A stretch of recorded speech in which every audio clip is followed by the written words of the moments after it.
don't be blocking Jerry, are you? I know. He's the best. And no, we are live. Jerry's here. I'm blocking Greg, which is also very sad. I know. I'll just bring it down like this. Greg. We are live. We don't seem to have Mike Pesca, but I assume he'll show up at some point. It is Wednesday, April 8th, 2020. It is 5:00 in the afternoon. Seders around the country will be starting relatively soon, most of them on this deranged piece of software, Zoom. We are not allowed to have fun anymore, but in lieu of fun, we have Virginia Heffernan, who is actually great fun. And I think there's Mike Pesca. Let's bring him on, because we're going to have Mike Pesca in lieu of fun as well. It's nice to meet you, Virginia. Nice to meet you too.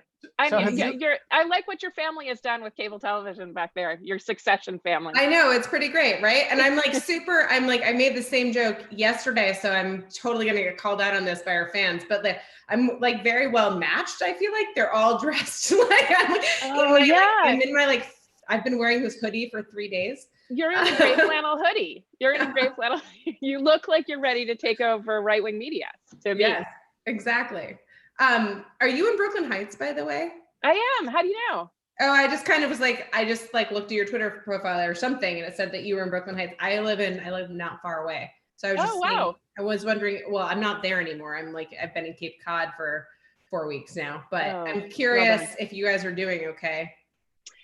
Yes, it is. It feels like Silkwood whenever you come back into the house. It feels like you need to scrub down for surgery. And I don't know. Does anyone else feel like they can feel the bugs on themselves? Pesca, are you in New York? I feel like a druggie. Like my arms feel like they're literally crawling with bugs. Have you also coincided this with kicking the booze? Is that what's going on? Fortunately, I managed to kick the booze like a couple of tragedies ago. But but I definitely, something is going on. I think I'm trying to sensitize my body, so that I can detect the early symptoms. Are you guys waking up at 4 a.m. and saying, is this a panic attack or is this COVID? No, I'm not afraid of that. I wake up at 4 a.m. I was just telling Quinta this of Lawfare. I was just saying, I was like, no, I go to bed at 9 and then I wake up at 1 o'clock to 4 o'clock and just am completely consumed by what the future is for our world. Not whether I am going to get sick, but just How is your sleep, Pesca? Like a baby. I think that, meaning I wet myself frequently. No, I have, do you know this about me? I have anandamide. I mean, it's self-diagnosed. So it's what some researchers call the bliss molecule. I don't really experience anxiety like most other people do. I experience what I consider to be rational anxiety, which drives my girlfriend crazy because the implication is clearly everyone else's anxiety is irrational. But no, it's all very rational, and I understand. I can vouch that I was with Mike on election eve 2016. I don't know if you remember that, but we expected Hillary Clinton would win, and she was defeated, it turned out, by Donald Trump, the Republican. As luck would have it. Yeah. It was very bracing. I missed that. It's hard to keep up with so much going on. But anyway, we were sitting next to each other, and I think, I'll redact her name, but a very prominent journalist said she needed to sell her hard assets and leave the country, and this was the Holocaust. And other people said, that they needed to join the Muslim registry, though they weren't Muslim, so they would stand I am Spartacus style with all the people Trump despised. And I was fighting tears. And Mike Pesca came up with, there's some pewter linings here. Pewter linings. And then we had a list of some upsides. And I swear the news had not broken. I mean, we were still counting. They definitely were not done counting Michigan. And Mike had a bunch of upsides. And do you remember what they were, Pesca, and whether any of them has borne out? Pewter, the poor man's silver. Exactly. I know. What do you get out of pewter linings? In some actual competitions after bronze, the 4th place medal is the pewter medal. That is true. I've not made that up. I think maybe I was looking forward to some natural. But they don't have experiment. a pewter age, and they do have a bronze age, Mike Pesca. Yeah, it is true. I think I was looking forward to some natural experiments, a time with sociology. That's what I am doing now. I'm fascinated by the natural experiments that will occur. Look, I'm like you. I'm a human being. A friend of mine's dad died today, the person closest to me affected, and I live a block from this 3-hospital complex in Brooklyn, and all night you hear the siren. So of course it's very harrowing and saddening, but I am also interested in, what happens for this one generation that doesn't, or this one class that doesn't have to take the SAT, and won't we be studying them, and if they did better than their cohorts in the school, and what if it turns out that the SAT was bullshit all along? So let me ask you. You're in a global pandemic to prove that? There was I had Do something you feel like that guilty too. about being that sunny about it? Because I actually have a kind of sunny disposition. I know you do. I don't really get it's not that I don't get, down or depressed or whatever, but I do it less than other people do. And I find myself relatively cheerful when other people are really down. And I can never decide whether that's because I'm like a heartless person without a soul, or whether it's because I'm, thanks, Kate. Nodding vigorously. Or whether it's just because people actually process information with different amounts of misery. And so I never know, should I feel guilty about this? And how do you react to being cheerful, in the whistling past graveyards? I don't think it's just that. I don't think it's just that. I am the same. And here's how I justify it, which is that nihilism is boring. It's really boring. Yeah. If that is your end goal and everything is going to suck, then and everything is terrible, then that's the most boring outcome that you could possibly have. And why don't we all just jump off a ledge and there's no point in living? And so you have to decide to engage in something else and just make an affirmative decision to make your world what it's going to be. That's how I think about it. Well, it doesn't seem like it has to be a nihilism, pleasure. you don't even have to make. Yes. Go, Mike. Go ahead. No, it doesn't seem like it has to be a pleasure pain axis. Sorry to interrupt. But it's sort of in lieu of fun category, which is, I don't see either of you as kind of Mary Falstaff types, or myself either. It's more that we try to keep our curiosity alive. So, I will say, does any of you have someone that was felled by Me Too that you still think is worth citing? Because mine is Joey Ito. I know, I love, Kate just flinched. Mine is Joey Ito. I totally do. I just did it. I think this Who is your person? Mine is Joey Ito, the former head of the MIT Media Lab, who was removed for taking money from Jeffrey Epstein. So this is not someone who mauled little girls. He's not Jeffrey Epstein. He did take money from Jeffrey Epstein, knowing that he had been convicted of this first conviction. And damn it, I think Joey Ito is incredibly smart, and I don't want to stop citing him, even though it might get me blackballed. Maybe I should make up a new name. But anyway, the thing that I learned from Joey Ito about this after the 2016 election, and he's a lifetime Zen practitioner, born in Japan, so it's real bona fides. He didn't come to it through David Lynch. He said that, he was talking about Trump kind of systemically in hacker systems thinking language. And I said, how can you remain so sanguine about this? And he says he has two sides. There's a part of him that's Zen, 3 hours of meditation. Oh, how interesting. How does a virus work? How does an autocrat work? He keeps his mind alive like that. And then all of a sudden he'll be reduced to a man married to a woman with children who are going to die, who he cares about, who live a short lifetime, and who get one chance on earth, and what might happen to them. And these two things live in kind of uneasy juxtaposition with each other, but that makes it still more interesting. I definitely, when I worry about my lungs shutting down or a ventilator shoved down my throat, I'm not really ready to say goodbye to this world, so that can be depressing. but then it can be infinitely interesting to think of us as in a primordial battle with microbes. And that's really fascinating. So in lieu of fun, curiosity. Where are you on the primordial battle with microbes issue, Mike? It doesn't, maybe less of a germaphobe than I should have been. Doesn't phobe imply an irrationality? Again, I come to and it's very judgmental, this irrational thing. But you're absolutely right, Katie. Nihilism is boring. Nihilism is surrendering of critical thought. And think about everyone who ever lived through a time of plague or a time of problems. And what if, Shakespeare didn't write, was it The Tempest that he wrote? No, he wrote Lear while quarantined during a plague.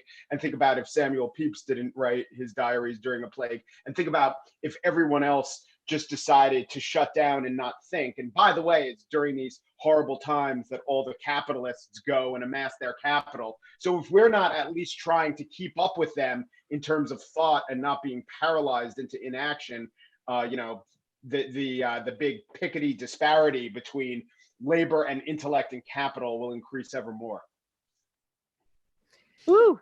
I want to add to Virginia's point really quickly about the Me Too thing, which is the person that I keep wanting to cite to is Louis C.K.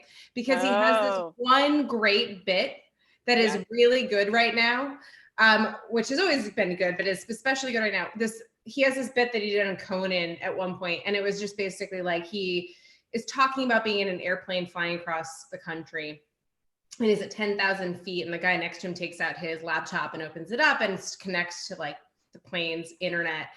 And after about 30 minutes of working, the guy can't connect to the internet anymore. And he throws a complete fit, like just screams at the stewardesses and is like freaking out and just like slamming his computer shut and very angry. And Louis C.K. is like, we are experiencing the miracle of flight. We are flying across the country at 10,000 feet in a metal tube that weighs millions, like thousands of pounds. Yeah. And we're simultaneously connected to the internet, and how quickly we feel like we're owed something. We can't survive without it. And like everything is great and nobody's happy. And I just kind of think that that's like what I try to kind of, when I finally do get to sleep, I'm like, I have plenty of food and I'm not near too many people and everything is great and nobody's happy. He's happy. Like, try to have the moment. Yeah, how is it? Okay, how did you find this is not a good mix, Ben, because we are all happy. We need to crossfire it up. Someone dour like Sarah Kendzior. I need her. I think she's good for my hates spirit. Me. She wouldn't appeal. Like every that is a limiting factor. Every third tweet is an attack on me. But I want to defend the principle of continuing to have intellectual and artistic relations with untouchable people, because, like, and aren't we all these days? Well, if we're doing it right. I mean, I grew up when I first got into listening to Renaissance music and early Baroque music. I stumbled upon this amazing composer of madrigals named Carlo Maria Gesualdo. And Gesualdo, the madrigals are particularly interesting because they are really dissonant, and some of them sound like 20th century music. And I was completely fascinated by them. And then I learned that Gesualdo had murdered his wife. And he murdered her on the church steps and dragged her body to the church steps and stabbed her to death because he believed, I think falsely, that she was unfaithful. And I have to say, this did not make me like those madrigals less. And I have also grown up listening to Wagner, who was a really bad guy. And, I think if we have a principle that when we cancel somebody from polite society, we throw out everything they've ever done. This is like the Michael Jackson thing. If there was like a box that produced all of the Michael Jackson songs, and also you had to feed into the box like a little boy to be molested in order to get all the Michael Jackson songs, would you do it? Right. I mean, like that's like, so I think it's a little different when you're dealing with somebody who gets royalties from it. But like Roman Polanski is a racist, is a rapist, and Chinatown is a great movie. And I am not going to apologize for thinking that Chinatown is a great movie, and I'm not going to not watch it.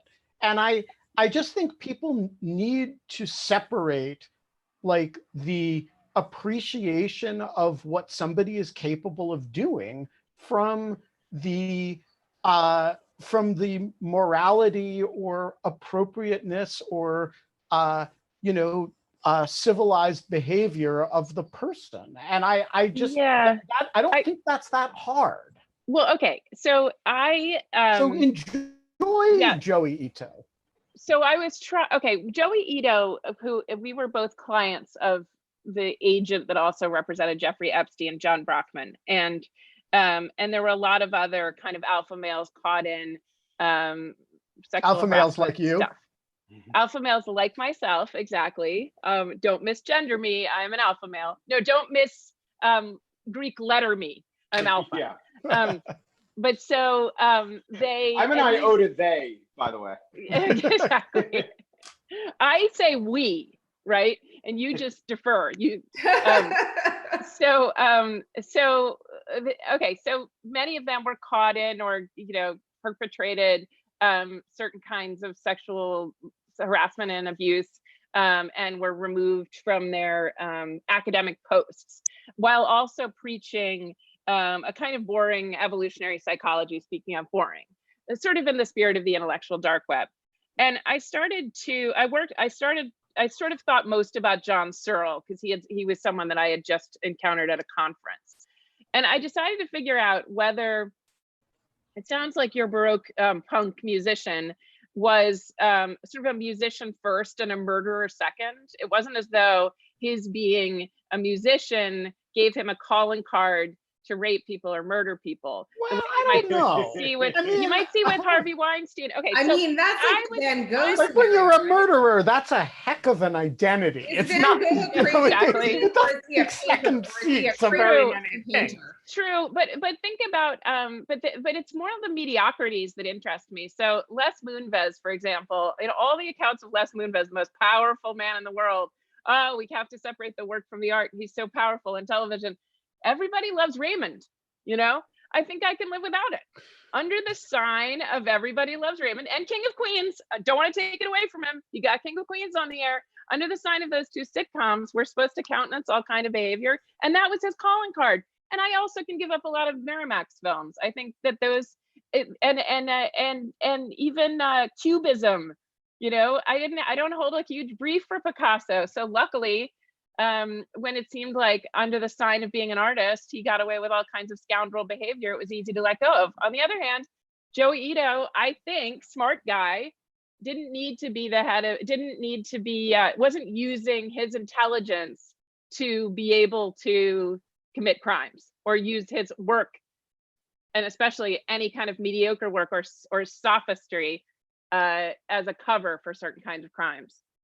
So I start with the work. John Searle was also a sophist, I think. I live to prove that the Chinese room is not a very interesting theory, and thus vindicate his many victims. So I think that the age-old question of separating the artist from the art isn't that interesting a one, because we all do it. There's so much art that we can't even know about who the artist was or what the artist's motivations were. I mean, the question about Michael Jackson and the feeding little boys into the box. So are we saying that if Michael Jackson's artistic output was that of Ray Parker Jr. or El DeBarge, it would be a different calculation? No. The fact is... Okay, go ahead. Yeah, no, the fact is that there's not one that is moral and one that is immoral. It's just that as a hypothetical, you can assess morality as the way real life plays out with real people having done these songs and also done these bad things. It's not a question of morality. I mean, I think it's also related to the question of artist and the art. It's closely related to the big thing, who gets to tell the stories of different communities. And I also find that discussion not particularly interesting, because the answer, I mean, I think it's worth thinking about really deeply, but if you come up with any other answer other than who gets to tell the stories, the answer is those who tell them well, you've done something wrong. Because during this quarantine, I watched Watchmen, which is this great story that's very much about race, and Damon Lindelof was the main auteur behind it. So if you apply the only people to whom the story happened gets to tell the story, you'd be wiping away that art. And so whenever we have the big discussion about the book from Oprah's book club and, you know, that author doesn't get the right to tell the story, I think it really does come down to you shouldn't tell the story well or well enough or enough to the satisfaction of the people in the community. Whereas Don Winslow, who by the way blurbed her book, has been doing this his whole life. And since he does tell it so well, we don't really, I mean, we I think properly dismiss those concerns. It's one of those ethical conundra that I don't really even find such a conundrum. So I actually, go ahead, Ben, go ahead. No, I was just gonna say, where are you on this, Kate? Oh, I was gonna say, so like, I think that like you started this out, Mike, by saying that like this age-old conundrum of author versus authorship and author versus the art. And I actually don't think it's an age-old conundrum. I think for years we pretty much ignored the concern of authorship, and that we teach things as like the art as being completely separate from the author. I mean, this is even like when you do a basic literature class, like in college or anything else, you're like, well, you can't read the intentions of the author. Those aren't on the page. Those aren't like there. All you can do is read this basic, like the result, right? And that does give us a pass in a lot of ways to just accept the art, no matter how or from whence it came, right? Or all of the things that might have been terrible about the person living their life that resulted in the artwork being created. To your point, there is this moment in Hamilton where he goes, who lives, who dies, who tells your story, which I think is like very much something that like, I was like, oh, that is dead on, which has like resonated with me, an idea that has resonated with me for a long time in answering this question, which is like, there is actually no one who can tell the full story of the author or everything that they were, or all of the truth of everything that happened to them or everything that went into the making of the art. They're just not, that's not possible. And it's not just art, that's like the Constitution. That's like everything about, you know, that's like everything. So, you know, and that's like the original drafters of like any legal of any kind of legal code or anything like that. And so I think I think it's actually, I agree with you at the end of the day, Mike. Although I think that there is a different, I just don't think, what I think is different now is scale, which is that we now have this internet shaming mechanism that is like completely changed the way that we can kind of call out people in power and kind of make them answer for various things in ways that we never allowed them to do before. And Ben, I know you have things to say about that. Cancel culture.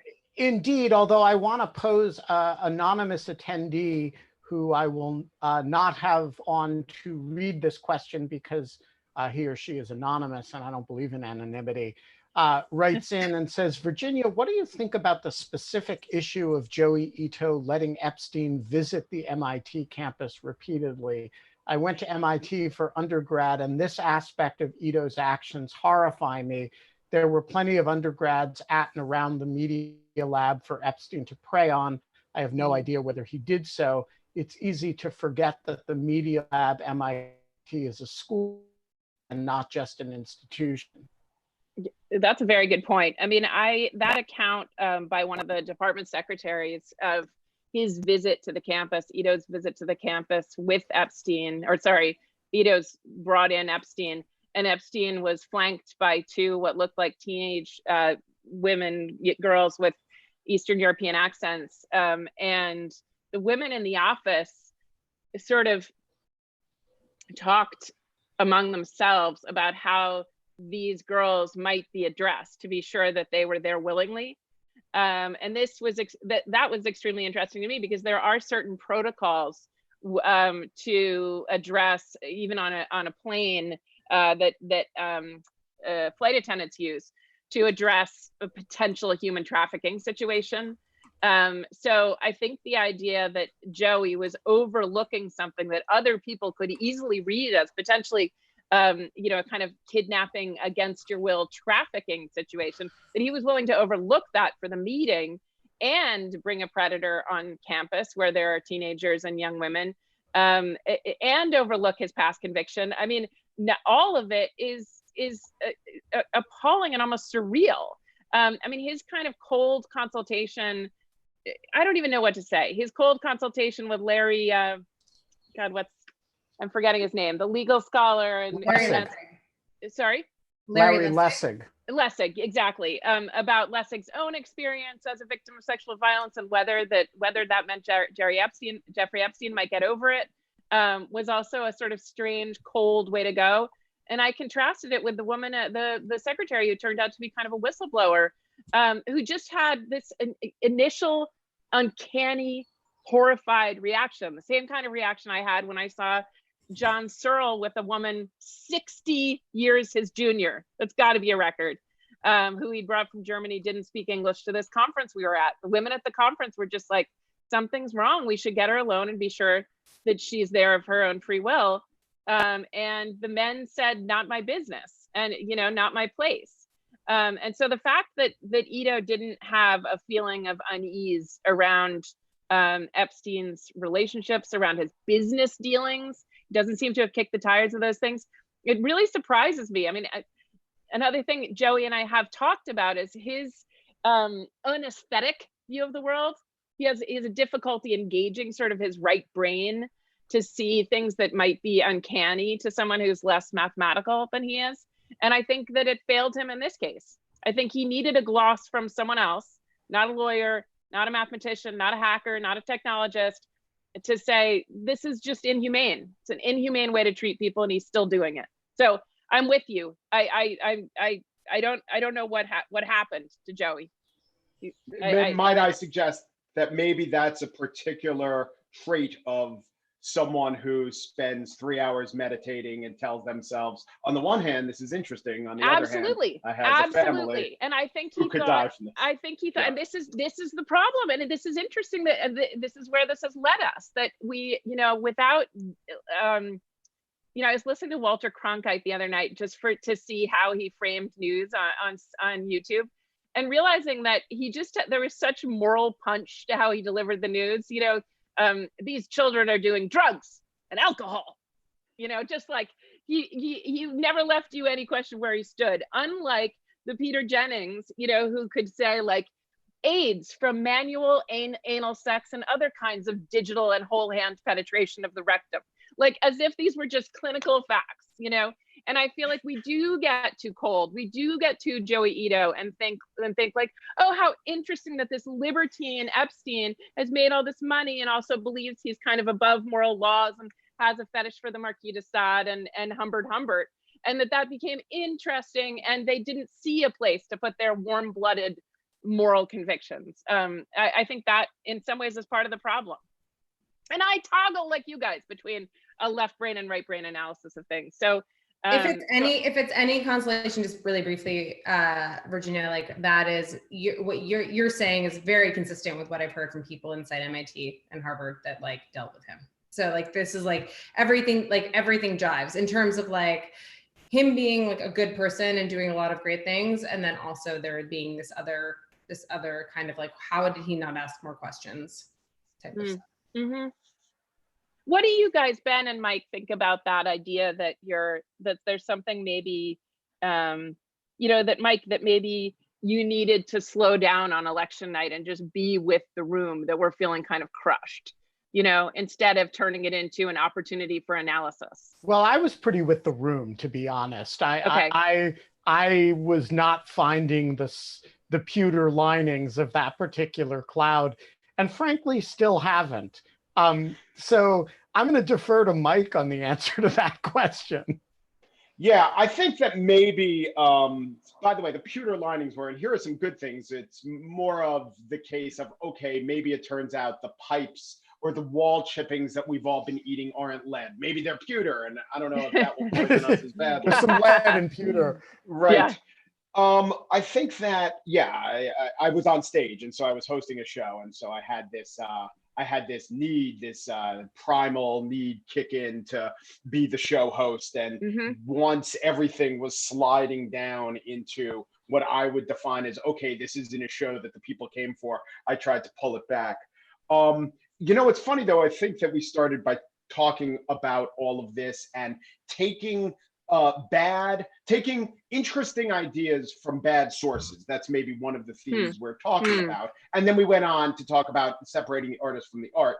I'm thinking more of the delight in taking not even an idea. So far the madrigals are great, right? And Ito's ideas are great. What about the idea that might not be great? It might be from a bad source, might be from another source, but you can't quite dismiss it. I'll give you an example. So I was talking about Thomas Massey, the representative from Kentucky who tried to make everyone huddle together to, not pass the stimulus, maybe give each other coronavirus. And I played an extensive interview he did with a Cincinnati radio station, and it was just full of just horrible justifications and half-truths. But then he started talking about the mail-in ballot and how proud he was that he thwarted the mail-in ballot. And he said, the problem with the mail-in ballot, and it's an unsolvable problem, is one great thing about democracy is that we have a secret ballot. And the reason for this is you could always bribe someone, and then they could go around your bribe. They could take your money, but still not fulfill their end of the promise because the voting was in secret. With a mail-in ballot, that dynamic no longer exists. Now, I don't think that's a good reason. I think all the other reasons outweigh this, but I do have to say, at least as, I don't know, call it at best sophistry, I said to myself, that's a non-simply rebuttable argument. That's not so easy to rebut. Some of us here are professors of the law, and maybe they have an easier rebuttal. But my point is not so much, hey, let's talk about if this one aspect of the mail-in ballot does offer a little more jeopardizing of an election.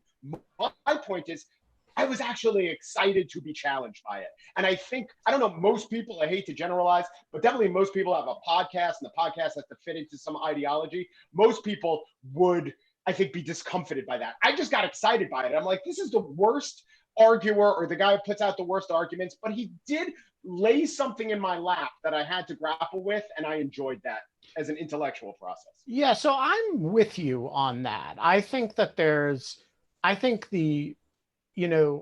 a lot of ways to divide the world into two categories of people, but one of them that I definitely subscribe to is the people who feel that they have nothing to learn from their enemies or their opponents, and the people who kind of relish in what they can glean from their opponents. But I distinguish between that issue and the issue of, whether something, how much we have to cancel something that is conceitedly great because we've canceled the individual in question. So right. Like to take an example, and I don't just mean separating the art from the artist, but like the example that always comes up of this in political discussion is Carl Schmitt, right? A theorist, a German theorist. Literally the last 4 days of my life, I've been in like all these podcasts and everyone is talking about Carl Schmitt. And it's like, is it Nazi Germany again? Like, is that why he's coming up? Like, I don't understand. Carl Schmitt started coming up during the second Bush administration because people started thinking, I don't know why, that Bush was very Schmittian, which is very silly because Bush was very non-Schmittian. But Schmitt is a genuine theorist of government and the executive power. He's somebody who people read and learn from to this day. And he's also not just a theorist of power, but a theorist of a kind of executive power that we're scared of and embarrassed by now. And by the way, he joined the Nazi Party at some point. And, so whenever you cite Carl Schmitt or talk about Carl Schmitt in anything other than the most disparaging context, people will kind of raise their eyebrows and wonder, are you a Schmittian? Are you a Nazi? Nazi curious are you? And if you're Adrian Vermeule, that kind of is exciting. And if you're anyone else, it's uncomfortable. But to me, it's a, like, I don't get off on the notoriety, but I do think there are things we can learn from people who are in many ways repugnant and made repugnant choices and theorized repugnant things and got some things right along the way. I don't find that an especially challenging or difficult idea. Can I tell you something? I'll let you guys go, but there is this podcast. Early on, I said, what are the good podcasts on Corona? I just started listening to all of them. And there was one from the upper reaches of Maine, a Corona podcast, which isn't my favorite form. It's like 2 hours and he reads a whole article and then reacts to it. But it's not bad. I mean, he knows some things and he was very much on social distancing early on. What's the name? And I'll try to find the name, but maybe you'll, after I tell you the kicker, don't want him to get the pub. Anyway, the kicker is pretty much Nazism. It turns out the Daily Beast did an article on the guy, and I think he maybe would call himself something other than a white nationalist, but he seems to be a white nationalist. And I listened to this podcast, and he doesn't like China, but he doesn't seem to dislike China more than Peter Navarro does. Maybe Peter Navarro is also a white nationalist, but I haven't dropped it from my rotation cost. And I have found out he has this wide reach and he gets good studies. And before the tiger in the zoo was affected with the virus, I learned from him that cats can get it and ferrets can get it, but ducks can't. It's just it's not even a step and a half away from the example of Schmidt you just cited.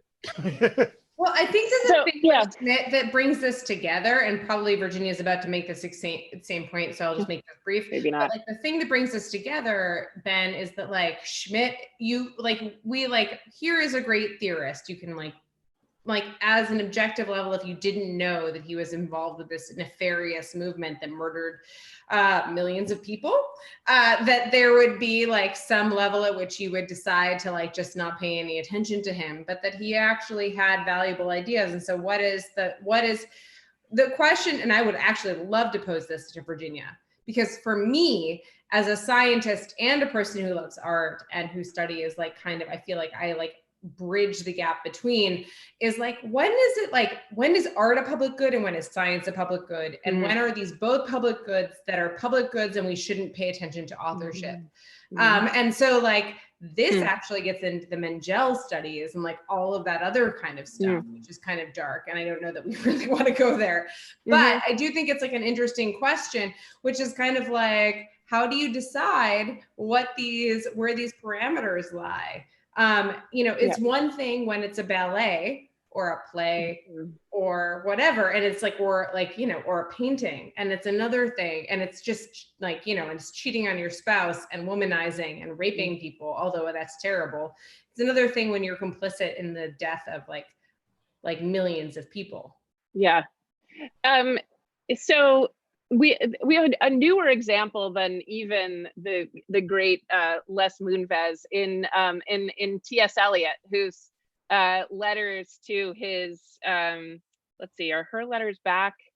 Yes, no, letters to his Platonic mistress have just been unveiled at Princeton. I think there's all kinds of nastiness around these letters. They've just been unsealed. And the letters reveal Eliot as something a lot of us have come to understand that he was, which is kind of this ethic of abstinence and, I can't, and I'm something and I can't quite do this, and sort of missing life. And then also priggish, brittle defensive-ness around this. And the thing that happened to me with Eliot when this stuff first started coming out, even before these letters, and it happened to me with Philip Larkin, was I liked their work. Not because it was mainstream, not because they told a story well and they were white guys and had the right to do it, but because they told the story from the margins. They had perverse imaginations that put pressure on my thinking. They wouldn't be artists if they weren't idiosyncratic. I thought they were both twisted motherfuckers. I wanted to hear what they had to say. Not they had the pulpit and I needed to listen to the dominant spectacle, but that they were, that Eliot was this Catholic from the Midwest who was partly a mystic, and Larkin was just in his little twisted, furtive world. And the problem is, when I got to Larkin's diaries, when I got to Eliot's letters, when I found out more about his mistreatment of his wife, I couldn't bifurcate it entirely, because the thing that I had mistaken for fertile, and maybe had once been fertile idiosyncrasies that lead to a really interesting vision, at least in Larkin's case, really grounded out with me when I read his like masturbating and women hating diaries. Where what I feel about Philip Roth, and then it was also the same thing. I went through the same thing with like Robert Frost. Okay, amazing. So so you think so you know, and Louis C.K. speaking of onanism. So you know, you go to Larkin's thing and you think, oh, this thing that I thought was really punk and interesting. And by the way, people have had this now with the Sex Pistols and Morrissey and the other now right-wing punks, that they that, you know, the thing you thought was really kind of twisted and cool was actually kind of banal. And that, like, on second reading, some of the Larkin poems hold up and bring something new, and some of them just, there's too much torque put on them by his contempt for women, frankly, that I've heard other places. It's no longer original because I can see that fear. Okay, now at the same time, I you know, too much to say about this, but that there are things that certain groups of people whose ideologies are not congenial to me, like say libertarians, that they're afraid of, right? They have fears, and the fears I understand. And those fears, and you can almost, I can almost do this with fascists too, kind of fears of disorder, fears of other things. I can get there. And I can listen to like Italian fascisti rhetoric, kind of just trying to see how their particular fear gives them an idiosyncratic view of the world. You know, like the libertarians that came out and said, I don't know about this, we have to stay in our houses and we're ticketed if we exercise our constitutional right to assemble. That's, you know, I don't know. I'm not such a like Cuomoite that I'm just like everyone should be sent locked into their houses. I mean, come on. So sometimes I get to a certain sympathy with a set of arguments by first kind of seeing that, you know, that's a legitimate fear. That's a legitimate fear that I can identify with. Fear of disorder, fear of squalor. You know, it doesn't lead me to start you know, to register as a fascist, but it also it makes me slow down and listen to arguments where they seem interesting. Yeah. All right, there you have it. Virginia Heffernan, not yet ready to register as a fascist. That's right. But fascist curious. All right. I was going to say she's libertarian curious. I have a really important question for Pesca. We are not supposed to cancel each other on the show. That happens later. No. I was being enthusiastic. Okay. I have a really important question for Pesca, because this has been bothering me for the 5 years you've been doing this show.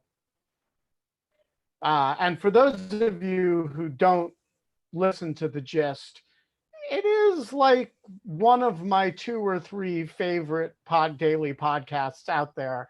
And I listen to it. I get behind sometimes, and then I have to skip a bunch to catch up. But I listen to it really, really regularly. And here's the thing I want to know. How do you produce the spiel? At the end of the podcast, and increasingly there's a kind of mini spiel at the beginning of the podcast. Which is, too long is what you're saying, yes. Well, no. I kind of like it. You got the interview sandwiched between these 2 monologues. But these monologues are, first of all, they're really in your voice. They're, you know, it sounds like talking to you. But they're also in full paragraphs. You're not stumbling over words. You don't appear to be improvising. And so my question is, are you writing them out? Are you scripting them, or are you recording a shitload more and then cutting it down into the form of the spiel? Are you doing this by improvisation and then subtraction, or are you doing it by scripting? Okay.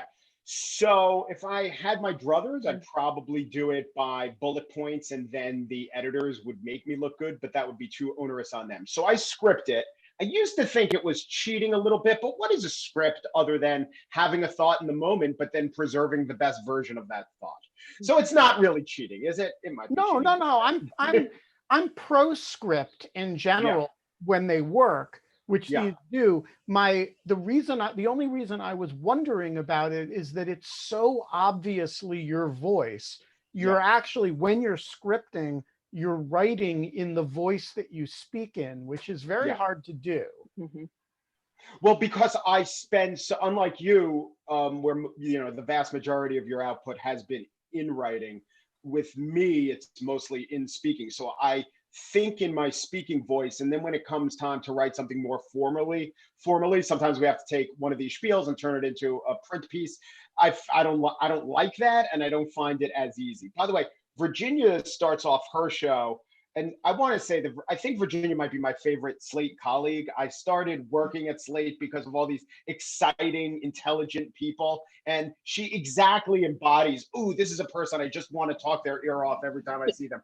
But she starts the show. With, I don't know if it's a spiel, but it's in her voice, and it's, so you often a cri de coeur, but it's really, really good.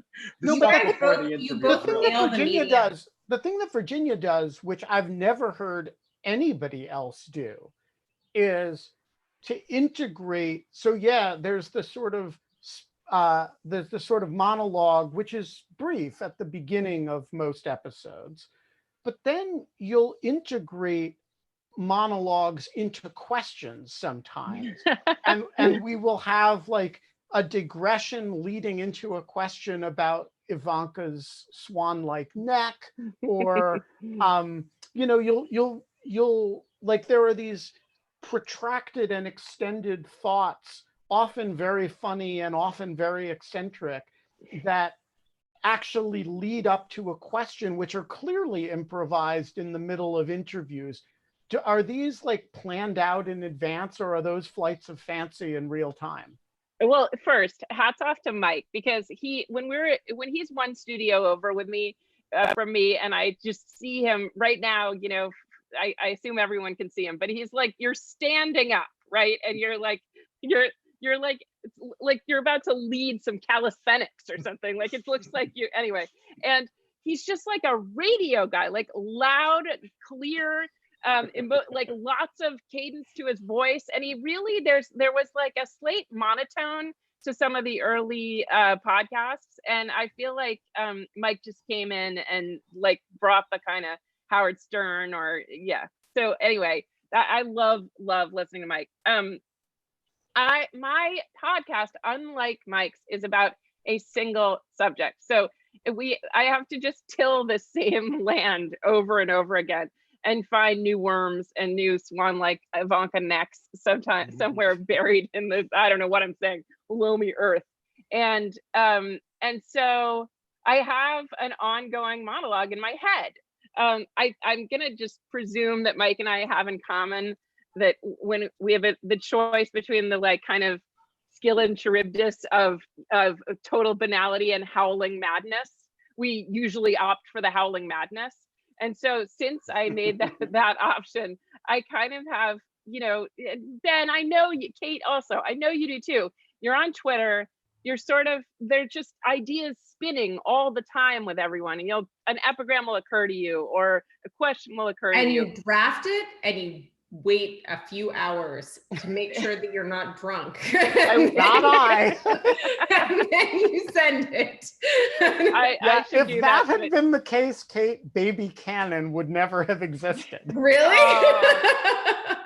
Now we know. I miss Baby Cannon. Wait, instead of tricks of the trade, can I ask you a Baby Cannon question, Ben? Sure. So that was such a wonderful way of organizing our experience. The idea that there was a tick, tick, tick, like a short fuse, and that or long fuse, and every now and then like a kind of minor explosion would come in the case of the People versus Donald Trump. But now there are no Baby Cannons, and I'm having trouble organizing my sense of, I feel like I've lost the plot of this kind of, Ben, right? For Virginia and for everyone who's a fan of Baby Cannon, could you do like a 12-gun salute or something? With for Easter / Passover of the Baby Cannons? I will figure out how to. Let me while we're chatting, I will see if I can find a Baby Cannon video to play. But look, Baby Cannon had two origins. One was accidental and was just kind of a joke. But as people got really into Baby Cannon, I realized that it actually had a serious role to play, which is exactly the one that you're describing. There were a lot of people like Louise Mensch out there who were riling people up about, frankly, bullshit. Mm-hmm. And there was a lot of shysterism going on, and people could not figure out the difference between serious journalism that made a contribution, that advanced the ball, that told us something we didn't know, and people like, you know, talking out of their asses. And so I thought like Baby Cannon became this very kind of simple, somewhat humorous heuristic where it was just a way for, you know, a voice in me that some people regarded as a voice of authority to say, read this one. This one's worth your time. Yeah. And it was meant to be just that. I kind of retired it after the Ukraine thing because I think I didn't want it to be a sort of anything that I thought you should read about that's, you know, disparaging of Donald Trump. I wanted it to be like a useful real-time guide to the Russia scandal and what's important in that.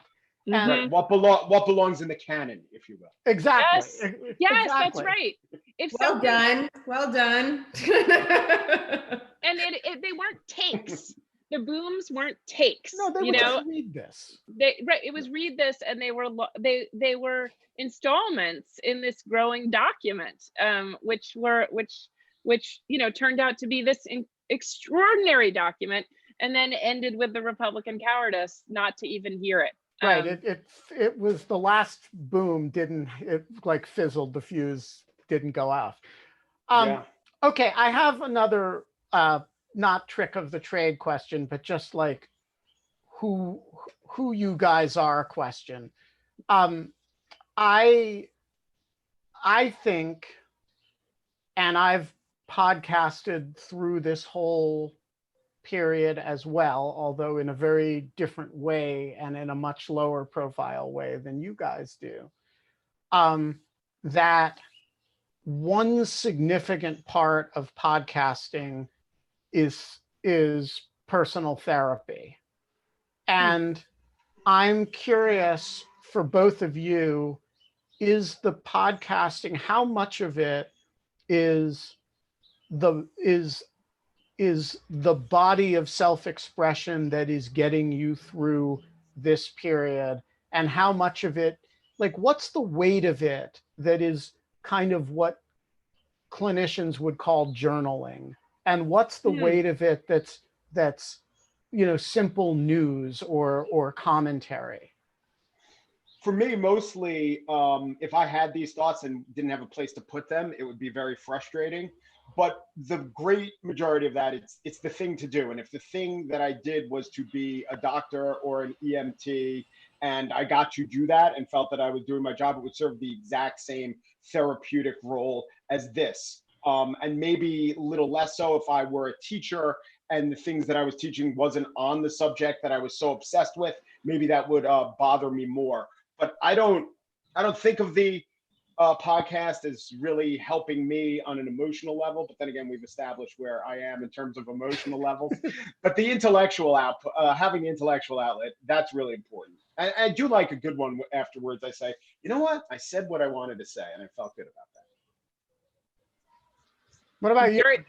Well, the gist of therapy for me, except it also goes other directions.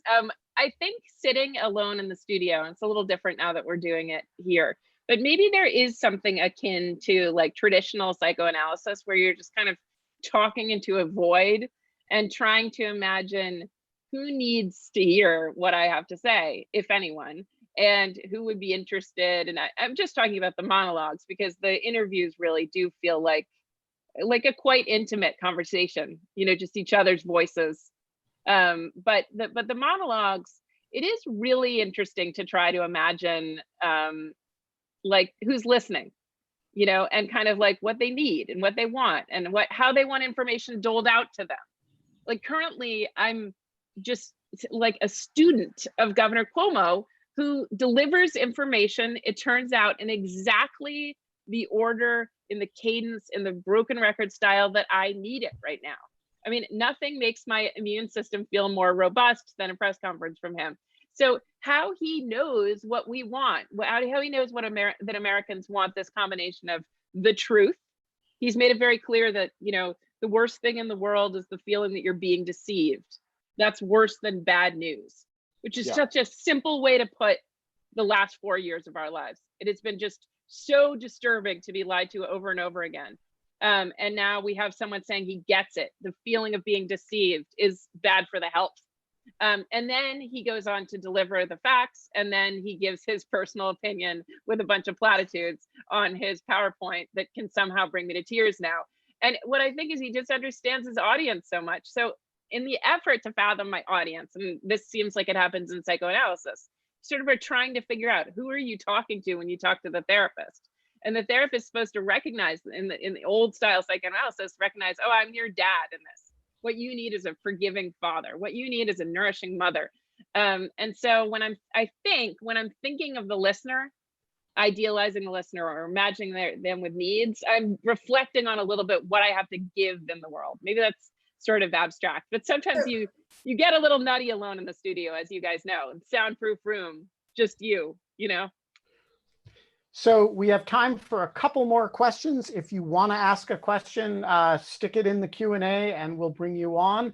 Kate, do you have any end stage questions? Yeah, I love both of your formulations, but Virginia, I'm gonna like answer yours, which is like what we love about Cuomo, which was I think like I'm a deep believer in art imitating life and life imitating art, which is like, I basically think that we wait for like the Jed Bartlett of the future right now, that there's an entire generation that was literally, and I know it sounds like really kind of basic to say this, but I really do think that there are people, like you said, like there's something about how Andrew Cuomo speaks to me that speaks to me in this way. And it's like, well, are you primed for that?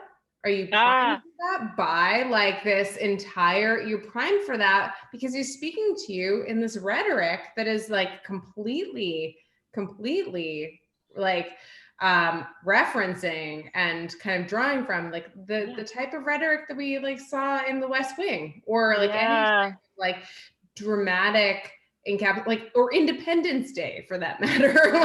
That there's just kind of all of this like grandiose type of like behavior. And I really wonder, like, and one of the things that I think that makes liberals and good-minded people fall down and raise questions about the way that Trump talks and what Trump does is that the rhetoric doesn't parse. The rhetoric doesn't parse with what like they're used to hearing and what they want to hear from their leaders. So actually, Mike had a really good monologue about that the other day, comparing Trump to governors, not on the substance of what he was saying, but just on his ability to be communicative at all. He doesn't say anything. No, he is the worst, and I think Jim Justice is the second worst. But I compared him to West Virginia's Jim Justice, and Justice is so much better in so many ways. I also did a thing where before Chris Cuomo came down with Corona, I said to myself, what is it about their dynamic that's so wonderful? And I wanted to actually call out to script writers to figure it out, but I didn't have time for that because then Chris had Corona. That makes me happy to hear that you thought that, because I do think it's all about the speech writing. Yeah. And I think it's also something to do with mass. I mean, he always refers to his father. There's the table or the altar, the fact that he's not standing, Andrew's not standing, he's sitting. That's a break with the way we're normally experiencing it. Really good point. And the fact that there are a couple stations of the cross that he always gets to, but then he folds in that day's sermon. I think that there's and he talks about love a lot. I mean, I don't know if you call it a lapsed Catholic or a not Catholic. Yeah, he's like loving. He's very Vatican II, Leo Biscaglia, Italian. I really recognize the Italianness of all of it.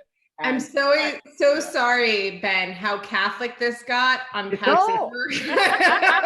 I'm totally down with that. It's in fact a perfect. Mike's right. Mike's right. It's a perfect transition to the question I want to wrap up with, which is, Virginia, you are a member of the single most religiously interesting household I could imagine. Yeah. Which is that you are Episcopalian, raising 2 Orthodox Jewish children. Is that correct? Susanna, I don't know. My daughter is not yet a bat mitzvah, and she'll decide. But yes, I converted when I got married, and then I converted back to Episcopalianism, which I grew up with when I got divorced. And so my son gets to call himself matrilineally Jewish, which is technically true. Although what the Israeli rabbinate would think of a brief conversion that Judaized my uterus for a second and a half, I don't know. But yeah, so he's become quite observant. He's more observant than his father. Yeah, I mean, he does all the stuff. He wears the yarmulke, and this is what he's done. Well, this isn't Jewish. I'm not saying this is Jewish, but he did start a hedge fund during his homeschool. Excellent. Yeah. So here's my question. Yeah. Passover, Easter. How does it work? Well, see, divorce is good for that. In fact, having an interfaith marriage works well in divorce when you're dividing up the holidays, because I always get what David calls December 25th, just done, because December 25th is nothing to him. And what do I know about Tisha B'Av? You can have Tisha B'Av, Ben. You can have my kids for Tu B'Shvat, Simchat Torah. I'm laughing because I know that's a thing to laugh at, but I don't actually know what that is. Such is the power of Jewish comedy that just saying Tisha B'Av. Yes, exactly. Yeah, learning. What is this, Shavuot? Yeah, exactly. Yeah, oh my God, good job. Say some nonsense words from the back of your throat, and I'll laugh. Yes. Well, yes, it's complicated, but it really actually, I mean, back to our original, it might not be fun, but it's extraordinarily interesting. And he's just a great kid. Susanna likes the Hebrew, and so she does that too. And I don't know, I think because he's so sure of his own religious identity, we went to Bloomsday in Dublin, and he wasn't sure whether to wear his yarmulke or not. And then someone told him that Leopold Bloom, the protagonist in Ulysses, is Jewish. And so he decided that he was like this great Irish Jew that could walk around Dublin. And I don't know. So there've been some nice moments like that. We're like a hybrid nation. It's a good thing. I'm not going to send your kiddo something on Bloom Day every year. That'll be nice. Yes. Oh, yes, exactly. We should wrap up because I got to go have a Seder, which means finishing the matzah balls and all that. And I have to go watch more episodes of Cheers. Yeah. Well, Ben, Chag Sameach. Thank you. Chag Sameach to all who are celebrating. And I was gonna say Happy Seder Day. Is that not what you say? Oh. It's what you say. Okay, sorry. Thank you. All right. Thank you to Mike and Virginia for joining us. Thanks to all who tuned in or will tune in over the next several days. You guys were super fun. We will be back tomorrow at 5. We don't know with whom yet, but that's kind of what tomorrow's for. And until then, you can't have fun, but in lieu of fun, we'll be here tomorrow. Thanks for hanging out with us, everyone. Thanks for having us. You guys. Goodbye.